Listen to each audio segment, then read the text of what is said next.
ചോദ്യം. ആ കണ്ണാടിക്ക് നിറമുണ്ട് എന്നാണ് എന്റെ പക്ഷം. എന്തുകൊണ്ടെന്നാൽ താഴ്പറയുന്ന രണ്ട് കാരണങ്ങളാൽ.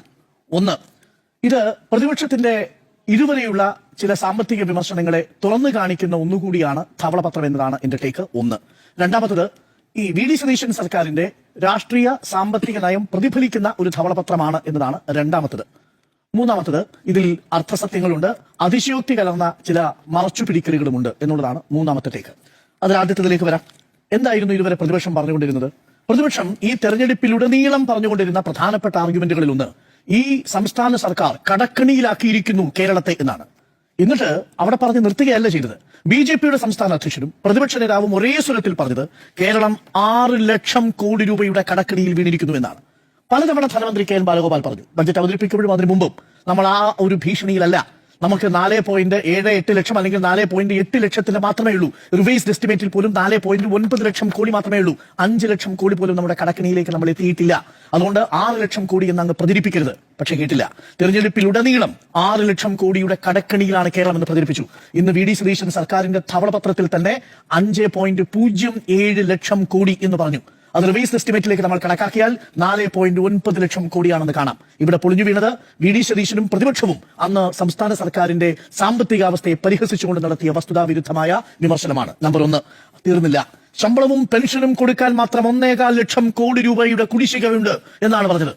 ഇതിപ്പോൾ അതേ ധവളപത്രത്തിൽ പറയുന്നു കേവലം 48,000 കോടി രൂപയുടെ. നോക്കണം, അത് മൊത്തം 77% പറയുന്നത് പെരുപ്പിച്ച് കാണിക്കുന്ന കണക്കാണ്. റവന്യൂ വരുമാനത്തിന്റേതാണ് 77% എന്ന് പറയുന്നത്. മൊത്തം വരുമാനം കണക്കിലെടുത്താൽ 50% താഴെ നിൽക്കും. അവിടെയും ചില മറച്ചുപിടിക്കലുകൾ നടത്തുന്നു.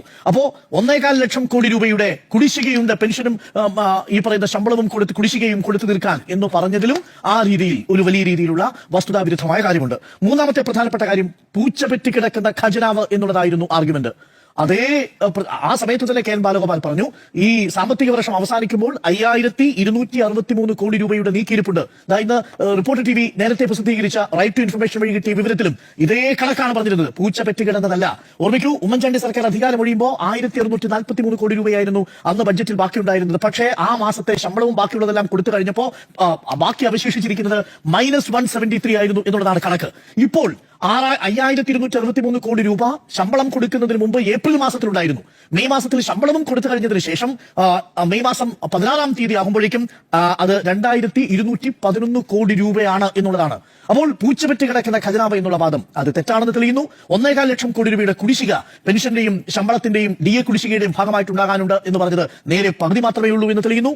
3, നമ്മളുടെ കടം എന്ന് പറയുന്നത് 6 ലക്ഷം കോടിയാണ് എന്ന് പറഞ്ഞത് അത് കേവലം 5.07 ലക്ഷമാണെന്ന് ഇതേ ധവളപത്രം തന്നെ സമർത്ഥിക്കുകയും ചെയ്യുന്നു. ഇതാണ് വസ്തുതാവിരുദ്ധമായ പ്രചരണങ്ങളെ ഈ ധവളപത്രം തന്നെ തുറന്നു കാട്ടുന്നു എന്നുള്ള ഒരു പോസിറ്റീവായിട്ടുള്ള ഭാഗം.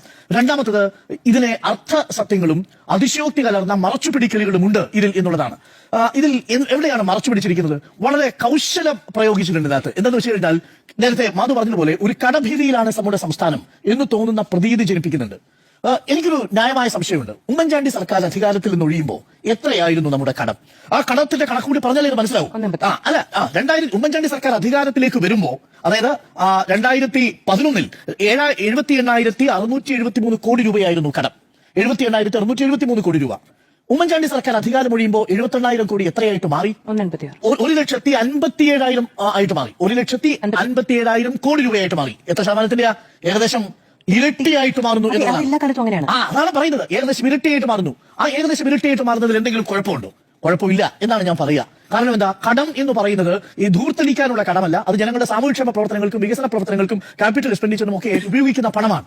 നോക്കൂ, ഉമ്മൻചാണ്ടി സർക്കാർ അധികാരത്തിന് ശേഷം 1.57 ഉണ്ടായിരുന്നത് ഒന്നാം പിണറായി സർക്കാരിന്റെ കാലത്ത് അവസാനിക്കുമ്പോഴേക്കും അത് 2.96 ലക്ഷം കോടിയായിട്ട് മാറുന്നു. ഏകദേശം ഇരട്ടിയുടെ വർധന ഉണ്ടാകുന്നു. അതിനുശേഷം പക്ഷെ നോക്കൂ, ആ സമയത്ത് നമ്മൾ എന്തിനെ അതിജീവിച്ചു? പ്രളയം കടന്നു വന്ന കാലമാണ് എന്നതുകൂടി ഓർമ്മിക്കണം. പ്രളയം, കോവിഡ് തുടങ്ങിയവ വന്നിട്ട് പോലും സംസ്ഥാനത്തിന്റെ കടം എന്ന് പറയുന്നത് ആ അനുപാതത്തിൽ നിന്ന് കൂടിയിട്ടേയില്ല. അത് കഴിഞ്ഞ് 2.96 ലക്ഷമാണ് 2021 പിണറായി വിജയൻ അധികാരത്തിൽ എത്തുമ്പോൾ നമ്മുടെ കടം. കണക്കനുസരിച്ചാണെങ്കിൽ ഇപ്പൊ എത്ര വരണം? അതാണ് വി ഡി സതീശനും BJP നേതാവും പറഞ്ഞത്. ഇതേ കണക്കാണെങ്കിൽ നേരെ ഇരട്ടിയാൽ 6 ലക്ഷം കോടിയാവും. പക്ഷെ 6 ലക്ഷം കോടി ആയില്ല, പകരം അത് 5.07 ലക്ഷം കോടിയായി. ഇത് മറച്ചുവെച്ചു. ഒന്ന്. രണ്ടാമത്തെ ഒരു പ്രധാനപ്പെട്ട, അതായത് 61% മാത്രം വർധനമുണ്ടായിരിക്കുന്നു. കാലാകാലങ്ങളിൽ നിന്ന് വ്യത്യസ്തമായിട്ട് നമുക്ക് കടത്തിന്റെ കാര്യത്തിൽ ഒരു കുറവ് വരുത്താൻ സാധിച്ചിരിക്കുന്നു എന്നുള്ളതാണ് വർധനവിന്റെ കാര്യത്തിൽ. ഇനി ഒരു കാര്യം കൂടി പറയാം. കടത്തിന്റെ കാര്യം മാത്രമേ പറഞ്ഞിട്ടുള്ളൂ. കടത്തിനോടൊപ്പം ചേർത്ത് പറയേണ്ട ഒന്നുണ്ട്. അത് നമ്മുടെ സംസ്ഥാനത്തിന്റെ വരുമാനത്തെ കുറിച്ച് കൂടിയാണ്. നമ്മുടെ സംസ്ഥാനത്തിന്റെ വരുമാനം എത്രയാവാതു? നമ്മുടെ സംസ്ഥാനത്തിന്റെ വരുമാനം ഉമ്മൻചാണ്ടി സർക്കാരിന്റെ കാലത്ത് അത് 5.88 ലക്ഷമായിരുന്നു 2014 ഇറങ്ങിപ്പോകുമ്പോൾ. ഇപ്പൊ എത്രയാണ് നമ്മുടെ വരുമാനം? നമ്മുടെ വരുമാനം കൂടുന്നതനുസരിച്ചാണല്ലോ കടത്തിന്റെ വർദ്ധിക്കുന്നത്. എത്രയാ? 14.27 ലക്ഷം കോടിയാണ് നമ്മുടെ വരുമാനം.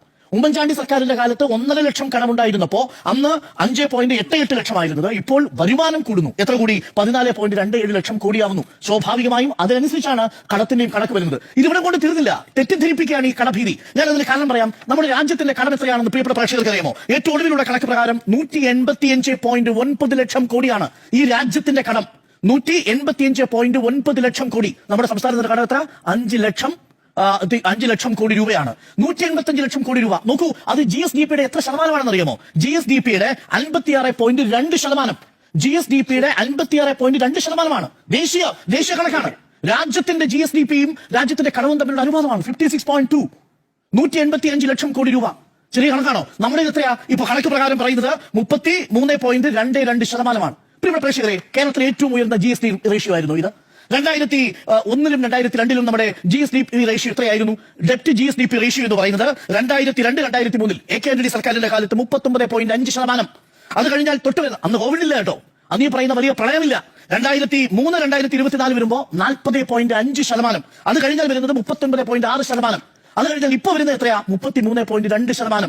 ഇതിനെയാണ് ഒരു വലിയ കടഭീതി ജനിപ്പിക്കുന്നു എന്ന മട്ടിൽ വരുന്നത്. ഇനി സംസ്ഥാനങ്ങളുടെ കണക്കെടുത്താൽ പോലും 2024-25 കടമെടുത്ത് നോക്കിയാൽ പോലും നമ്മൾ വരുന്നത് 10ാം സ്ഥാനത്താണ്. മൊത്തത്തിലുള്ള കടബാധ്യത നോക്കിക്കഴിഞ്ഞാൽ, GSDP ഡെപ്റ്റ് റേഷ്യോ നോക്കിക്കഴിഞ്ഞാൽ നമ്മളെക്കാൾ മുന്നിലുള്ള എത്രയോ സംസ്ഥാനങ്ങളുണ്ട്, എത്രയോ കണക്കുകളുണ്ട്. ഇത് മറച്ചു വെച്ചുകൊണ്ടാണ് ഈ കണക്ക് ഇവിടെ വന്നിരിക്കുന്നത് എന്നുള്ളതാണ്. അതുകൊണ്ട് ഒരു കടഭീതി ഉണ്ടാക്കുന്നു. അത് വസ്തുതാവിരുദ്ധമാണ് എന്നതാണ് എന്റെ ഒരു ടേക്ക്. തിരിച്ചടവ് ശേഷി കൂടി പരിശോധിക്കുകയാണല്ലോ. തിരിച്ചടവ് ശേഷിയല്ലേ നമ്മുടെ വരുമാനത്തിലെ വർധനവ്? നമുക്ക് എത്രയാ വരുമാനം? 14 ലക്ഷം കോടിയാ. 5 ലക്ഷം കോടി ഉള്ളപ്പോഴത്തെ വരുമാന കടമാണോ നമുക്കുള്ളത്? ഇപ്പോ അല്ല, വരുമാനം ഉപയോഗിക്കുന്നതിൽ വരുമാനം എങ്ങനെ ഉപയോഗിക്കുന്ന കാര്യത്തിലൊക്കെ വിമർശനം അതിനകത്തുണ്ട്. എങ്ങനെ വരുമാനം നമ്മൾ ഉപയോഗിക്കുന്നത്? വരുമാനത്തിൽ എവിടെയാണ് നമുക്ക് കുറവ് സംഭവിച്ചത്? വരുമാനത്തിൽ ഏറ്റവും കൂടുതൽ ഉപയോഗിക്കുന്നത് എവിടെയൊക്കെയാ? പെൻഷൻ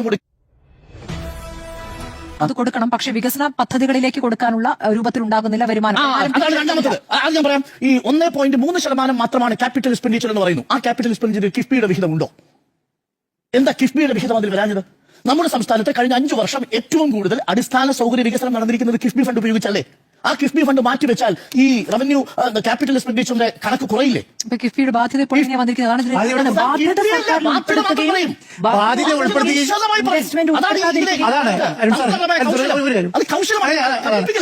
നമ്മുടെ ഇൻവെസ്റ്റ്മെന്റ് ഉൾപ്പെടുത്തുകയും കടം ഇൻവെസ്റ്റ്മെന്റ് പറയില്ല. ഇപ്പൊ നേരത്തെ സ്മൃതി വളരെ കൃത്യമായി ചോദിച്ച പോലെ ഇത് എവിടെ നിന്ന് തിരിച്ചടയ്ക്കും എന്നുള്ളതാണ്. ഭീതിതമായ ഒരു അന്തരീക്ഷം സൃഷ്ടിക്കും. വരുമാനം പറയൂല. നമ്മളുടെ വരുമാനം 8 ലക്ഷം കോടിയിൽ നിന്നാണ് 14 ലക്ഷം കോടിയായിട്ട് വളർന്നത്. 8 ലക്ഷം കോടി 2016-2021 കാലഘട്ടത്തിൽ പിണറായി വിജയൻ സർക്കാരിന്റെ സമയത്ത് അവസാനം ഇറങ്ങി പോകുമ്പോൾ വരുമാനം അതിപ്പോ 14 ലക്ഷം കോടിയായിട്ട് വളർന്നു. പറയൂല. ഇനി ക്യാപിറ്റൽ എക്സ്പെൻഡിച്ചർ കാര്യം പറയുമ്പോഴോ, അടിസ്ഥാന സൗകര്യ വികസനത്തിന് വേണ്ടി ഏറ്റവും കൂടുതൽ പണം ഉപയോഗിച്ചിരിക്കുന്നത് കിഫ്ബി ഫണ്ടിൽ നിന്ന്. ആ പണം അതിൽ ഉൾപ്പെടുത്തിയിട്ടില്ല.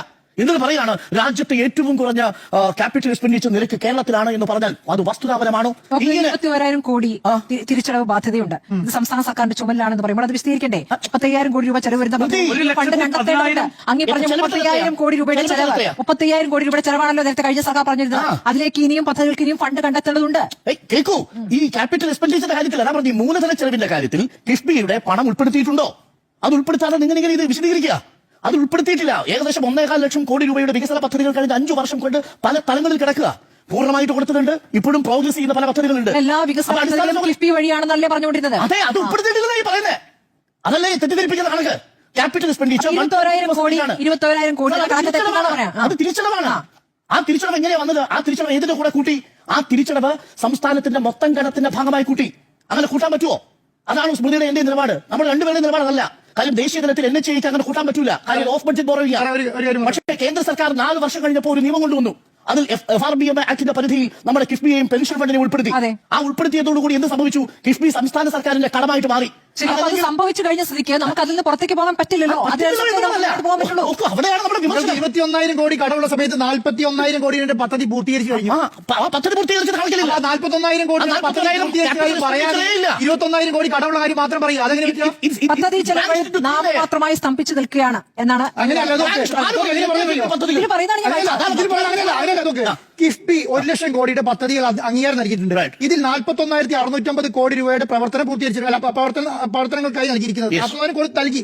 അതിൽ 24,000 കോടി രൂപ പദ്ധതി പൂർത്തീകരിച്ചു. ബാക്കി എത്ര ലോൺ ഉള്ളത്? 21,000 കോടി. 21,000 കോടി ലോൺ ഉള്ളതിനകത്ത് 24,000 കോടി രൂപയുടെ പദ്ധതി പൂർത്തീകരിക്കുകയും 41,000 കോടി കൊടുക്കുകയും ചെയ്തു. Last point. അപ്പൊ ഇങ്ങനെ അസത്യങ്ങളുണ്ട്, അർത്ഥസത്യങ്ങളുണ്ട്, അതിശയകരമാവണ്ണം മറച്ചു പിടിക്കുന്ന ഭാഗങ്ങളുണ്ട്.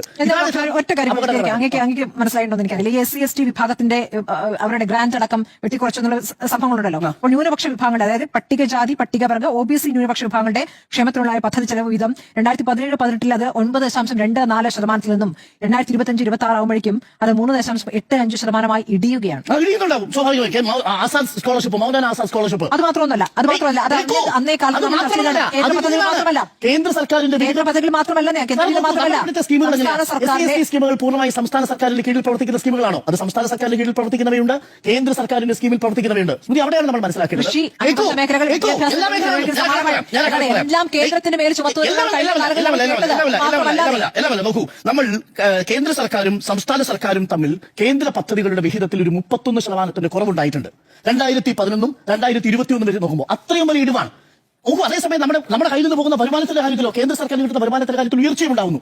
6% സെസ് 17% കേന്ദ്ര സർക്കാർ കൂട്ടുന്നു. എന്നാൽ സംസ്ഥാന സർക്കാരിന് ലഭിക്കേണ്ടിയിരുന്ന കേന്ദ്രാവിഷ്കൃത പദ്ധതി കുറയ്ക്കുന്നു. ആ പദ്ധതികളുടെ കൂട്ടത്തിൽ ഗണ്യമായ ഒരു കുറവ് അവിടെയും സംഭവിച്ചിട്ടുണ്ട് എന്നുള്ളതാണ്.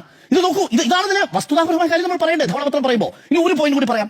ഇത് രാഷ്ട്രീയ വിശകലനം. ഞാൻ ഇതിന് രാഷ്ട്രീയമായി തന്നെ, അതുകൊണ്ടാണ് ഇതിന് രാഷ്ട്രീയ നിലവുണ്ടെന്ന് പറയുന്നത്. എന്താ ഇതിന്റെ രാഷ്ട്രീയം? ഇതിന്റെ സാമ്പത്തിക രാഷ്ട്രീയം എന്ന് പറയുന്നത് കൃത്യമായി പറഞ്ഞാൽ ഫെസിലിറ്റേറ്ററായി നിൽക്കണം സ്റ്റേറ്റ് എന്ന പ്രതിപക്ഷ നേതാവ് പറഞ്ഞ രാഷ്ട്രീയം തന്നെയാണ്. ഫെസിലിറ്റേറ്ററായി നിൽക്കുക എന്ന് പറഞ്ഞാൽ അതൊരു ലിബറൽ അപ്രോച്ചാണ്, അതൊരു ഉദാഹരണമായിട്ടുള്ള അപ്രോച്ചാണ്. പൊതുമേഖലാ സ്ഥാപനങ്ങളുടെ നഷ്ടം പെരുപ്പിച്ച് കാണിക്കുന്നു. 29 പൊതുമേഖലാ സ്ഥാപനങ്ങൾ ലാഭം ഉണ്ടാക്കി പറഞ്ഞിട്ടുണ്ടോ ധവളപത്രത്തിൽ? 29 പൊതുമേഖലാ സ്ഥാപനങ്ങൾ ലാഭം ഉണ്ടാക്കിയെന്ന് ധവളപത്രത്തിൽ എവിടെയെങ്കിലും കാണാൻ പറ്റുമോ? അപ്പോൾ എന്താ നഷ്ടത്തെ കുറിച്ച് മാത്രം പറയുന്നത്? സഞ്ചിത നഷ്ടത്തെ കുറിച്ച് മാത്രമല്ലേ പറയാ? ലാഭം ഉണ്ടാക്കിയ കമ്പനികളിലെ ഇവിടെ നവരത്ന കമ്പനികൾ കേന്ദ്ര സർക്കാർ പോലെ തന്നെ കേരളത്തിലും പല പൊതുമേഖലാ സ്ഥാപനങ്ങളിൽ ലാഭം ഉണ്ടാക്കിയിട്ടില്ലേ? ലാഭം ഉണ്ടാക്കി എത്രയോ പദ്ധതികളുണ്ട്, എത്രയോ സ്ഥാപനങ്ങളുണ്ട്. നമ്മൾ ഈ ചർച്ച ചെയ്ത KMML പൊതുമേഖലാ സ്ഥാപനമല്ലേ, ലാഭം ഉണ്ടാക്കുന്ന സ്ഥാപനമല്ലേ? അത് ഉൾപ്പെടുത്തിയിട്ടുണ്ടോ ഇവിടെ? അപ്പോ ലാഭമുണ്ടാക്കുന്ന പൊതുമേഖലാ സ്ഥാപനങ്ങളെ വിട്ട് സഞ്ചിത നഷ്ടമുണ്ടാക്കുന്ന പൊതുമേഖലാ സ്ഥാപനങ്ങളെ ചൂണ്ടിക്കാട്ടി പറയുന്നു അവയെ എന്ത് ചെയ്യണം? പരിഷ്കരിക്കണം. അതിന്റെ ഉദ്ദേശം എന്താ? ഇനി ഒരു വാചകമുണ്ട് കേട്ടോ, അപകടകരമായ ഒരു വാചകമാണ്. ഞാനത് പ്ലാനിംഗ് ബോർഡിൽ ഒരു അംഗം അത് സൂചിപ്പിച്ചപ്പോഴാണ് ഞാനത് കണ്ടത്. എന്താണ്? ഉത്പാദനാധിഷ്ഠിത സബ്സിഡിയിൽ നിന്നും ഉപഭോഗാധിഷ്ഠിത സബ്സിഡിയിലേക്ക് മാറണം എന്നുള്ളതാണ്. എന്ന് പറഞ്ഞാൽ എന്താ? ഉത്പാദനാധിഷ്ഠിത സബ്സിഡിയിൽ നിന്ന് ഉപഭോഗാധിഷ്ഠിത സബ്സിഡിയിലേക്ക് മാറണം എന്നുള്ളതാണ്. നേരിട്ട് നിങ്ങൾ പണം ആർക്കെത്തിക്കണം? ഈ പറയുന്ന ആളുകളിലേക്ക് എത്തിക്കണം. അവിടേക്ക് പോകുന്ന പൊതുമേഖലാ സംവിധാനത്തെ അത് പൂർണ്ണമായിട്ടും തകർക്കും. അതിൽ പല എക്സാമ്പിൾ ഉണ്ട്. ഞാൻ അദ്ദേഹത്തിന് ഒരു എക്സാമ്പിൾ ഞാൻ കോട്ട് ചെയ്യാം. ഇപ്പൊ ഇടമലക്കുടിയിലേക്ക് പോകുന്ന KSRTC അല്ലെങ്കിൽ വൈദ്യുതി കണക്ഷൻ, അതിനുവേണ്ടി ചെലവാകുന്ന തുക എന്താണ്? അത് ഉത്പാദന അധിഷ്ഠിത സബ്സിഡിയാണ്. അത് അവിടെ നിന്ന് ഒഴിവാക്കി നേരിട്ട് അവരുടെ കയ്യിൽ പണം കൊടുക്കണം. KCB-യിലേക്ക് അവർ നിശ്ചയിച്ച തുക കൊടുക്കണം, ഈ സബ്സിഡി ഇല്ലാതെ. അതാണ് ഡയറക്റ്റ് ട്രാൻസ്ഫർ. അപ്പോൾ അവിടേക്കുള്ള KSRTC ബസിന്റെ ചെലവ് ആര് വഹിക്കും? അപ്പോൾ അവിടേക്ക് KSRTC ബസ്സിൽ എന്ന് പറയുന്ന സർവീസ് ഇല്ലാതാവുന്ന അവസ്ഥയുണ്ടാവും. ഇതാണ് സംഭവിക്കുന്നത്. അപ്പോൾ ഇതൊരു സൂചന മാത്രമാണ്. ഉത്പാദനാധിഷ്ഠിത സബ്സിഡിയിൽ നിന്ന് ഉപഭോഗാധിഷ്ഠിത സബ്സിഡിയിലേക്ക് മാറുന്നു എന്നുള്ളത് തന്നെ ഈ ബഡ്ജറ്റിന്റെ ഒരു രാഷ്ട്രീയ സാമ്പത്തിക സൂചനയാണ്. അത് അത്യന്തം അപകടകരമാണ്. ഊർജ്ജ മേഖലയിലടക്കം പ്രൈവറ്റ് ഇൻവെസ്റ്റ്മെന്റിനെ പ്രോത്സാഹിപ്പിക്കണമെന്ന നിർദ്ദേശമാണ് ധവളപത്രത്തിലുള്ളത്. ഊർജ്ജ മേഖലയിലടക്കം, ഇതിൽ KCB അടക്കം. അത് ശരിയാണോ? അത് നമുക്ക് അംഗീകരിക്കാൻ പറ്റുന്ന കാര്യമാണോ? ഈ സർക്കാരിന്റെ നയമാണോ? പറയേണ്ടതാണ്. അത് ആശങ്കപ്പെടുത്തുന്ന ഒറ്റ കാര്യം കൂടി, അങ്ങ് പറയുന്ന ഇപ്പോൾ ഈ ധവളപത്രത്തിൽ പോസിറ്റീവായ കഴിഞ്ഞ സർക്കാരുമായി ബന്ധപ്പെട്ട നേട്ടങ്ങളുടെ പട്ടികയില്ല എന്ന് പറയുന്നു. നേട്ടങ്ങളുടെ കാര്യങ്ങളേ ഇല്ല എന്ന് പറയും. നേട്ടങ്ങളുടെ കാര്യങ്ങൾ അല്ല, പൊതുമേഖലാ സ്ഥാപനങ്ങൾ നഷ്ടത്തിലായവരുടെ കാര്യം പറയുമ്പോൾ ലാഭത്തിലായവരുടെ പേരിൽ പറഞ്ഞില്ല എന്ന് പറഞ്ഞല്ലോ. അപ്പൊ അങ്ങനെയാണെങ്കിൽ കഴിഞ്ഞ ഒന്നാം പിണറായി സർക്കാർ വന്ന ഘട്ടത്തിൽ വന്ന ധവളപത്രത്തിൽ മുൻ ഉമ്മൻചാണ്ടി സർക്കാരിന്റെ നേട്ടങ്ങൾ വിശദീകരിക്കുന്നുണ്ടോ? അതേതാണ്? ഉമ്മൻചാണ്ടി സർക്കാർ സാമ്പത്തിക നേട്ടമായിരുന്നു. ഒരു നേട്ടവും ഇല്ലാണ്ട് അങ്ങ് വീട്. അതായത് 5 വർഷം ആ സർക്കാർ ഉമ്മൻചാണ്ടി സർക്കാരിൽ നേട്ടങ്ങളെ ഉണ്ടായിട്ടില്ല. മൊത്തം നഷ്ടമായിരുന്നു എന്ന കണക്കാണെങ്കിൽ ഒന്നും പറയല്ലേ. കാരണം ഇത് ഇത്രയേ ഉള്ളൂ. ഉറപ്പായിട്ടും സർക്കാരുമായി ബന്ധപ്പെട്ട പുതിയ കാര്യവും. ഉമ്മൻചാണ്ടി സർക്കാരിന്റെ കാലത്തെ പുരോഗമനപരമായ സാമ്പത്തികമായിട്ടുള്ള കാര്യം പറയും. KSRTC തകർച്ചയിലായിരുന്നില്ലേ? അതെ, മൊത്തം നഷ്ടമായിരുന്നു. ഉമ്മൻചാണ്ടി സർക്കാർ ഒരു നേട്ടം ഉണ്ടാക്കിയിട്ടില്ല. സാമ്പത്തികമായ ലാഭം ഏതെങ്കിലും തരത്തിൽ മെച്ചം ഉണ്ടാക്കിയിട്ടുണ്ടോ? സാമ്പത്തിക ലാഭം ഉണ്ടാക്കിയിട്ടുണ്ടോ? ഏത് മേഖലയിലാണ് സാമ്പത്തികമായിട്ട് ഉമ്മൻചാണ്ടി സർക്കാരിന്റെ കാലത്ത് ഒരു വികസന പദ്ധതി കൊണ്ടുവന്നില്ല എന്നുള്ളതല്ല. അത് സാമ്പത്തികമായി ഇങ്ങനെയായിരുന്നു. മെട്രോയുടെ കാര്യത്തിൽ ഇപ്പോൾ പറയുന്നു. ഇത് നോക്കൂ, വളരെ ശരിയാണോ? ശരിയാണോ അത്? അല്ല, കണക്ക് അവര് തെറ്റാണ്. കാരണം എന്താണ് ലാഭം എന്താ? ഓപ്പറേഷൻ കോസ്റ്റ് അല്ല പറഞ്ഞിരിക്കുന്നത്, ക്യാപിറ്റൽ എക്സ്പെൻഡിച്ചർ കൂടി ചേർന്നിട്ടുള്ളതാ എന്ന് പറഞ്ഞാൽ അതിന്റെ പ്രവർത്തന മൂലധനം, അതിന്റെ പ്രവർത്തന ലാഭമല്ല ഈ പറഞ്ഞിരിക്കുന്നത്, മൊത്തം അതിന് ചെലവായ തുക കൂടി ഉൾപ്പെടുത്തിക്കൊണ്ടാണ് മെട്രോയുടെ ലാഭവും നഷ്ടവും ഈ ശരി, അപ്പോൾ ഈ സാമ്പത്തിക വയബിൾ ആണോ അറിയുന്നത്? നോക്കൂ, അങ്ങ് ഈ കണക്ക് നോക്കിയാൽ ഡൽഹി മെട്രോ പോലും വയബിൾ അല്ല. അതായത് മൊത്തം അതിന്റെ നിർമ്മാണത്തിന് വേണ്ടി ഉള്ള ചെലവ് കൂടി കണക്കിലെടുത്തുകൊണ്ടാണോ മെട്രോ പോലൊരു പദ്ധതി ലാഭമാണോ നഷ്ടമാണോ എന്ന് പറയുക? എത്ര വർഷമെടുക്കും അത് മൂലധന ചെലവ് കൂടി കണക്കിലെടുത്ത് വരികയാണെങ്കിൽ അത് ലാഭത്തിലെത്താൻ? എന്നിട്ട് പറയുകയാണ് മെട്രോ നഷ്ടത്തിലാണ് എന്നുള്ളത്. അത് ലാഭത്തിലാക്കാനുള്ള വഴികൾ ആലോചിക്കണം. അത് ലാഭത്തിലാക്കാനുള്ള വഴികൾ ആലോചിക്കണം എന്നതിന്റെ രേഖയാണ് ഇത്. അതാണ് ഞാൻ പറഞ്ഞത്. അതാ എങ്ങനെ കണക്കൂട്ടിയിരിക്കുന്നത്? മെട്രോ നിർമ്മിക്കാനെടുത്ത ചെലവ് ഈ ഇത്രയും വർഷം കൊണ്ട് അടയ്ക്കാത്തതിനെ നഷ്ടം എന്ന് പറയാൻ പറ്റൂ? മെട്രോ നിർമ്മിക്കാനെടുത്ത ചെലവ് കൂടി എങ്ങനെ ഇതിലൂടെ കൂട്ടുക? ഓപ്പറേഷൻ കോസ്റ്റ് അല്ലേ നമുക്ക് എടുക്കാൻ പറ്റൂ? ആ ഓപ്പറേഷൻ കോസ്റ്റ് കടന്നിട്ടുണ്ടോ? 3 വർഷമായി നമ്മൾ ഓപ്പറേഷൻ കോസ്റ്റ് കടന്നു. 3 വർഷമായി മെട്രോ സാമ്പത്തികമായിട്ട് ഓടുക. ഇതാണ് ഈ ഒളിപ്പിച്ചു വെച്ചിരിക്കുന്ന ചില ഭാഗങ്ങൾ എന്ന് പറയുന്നത്.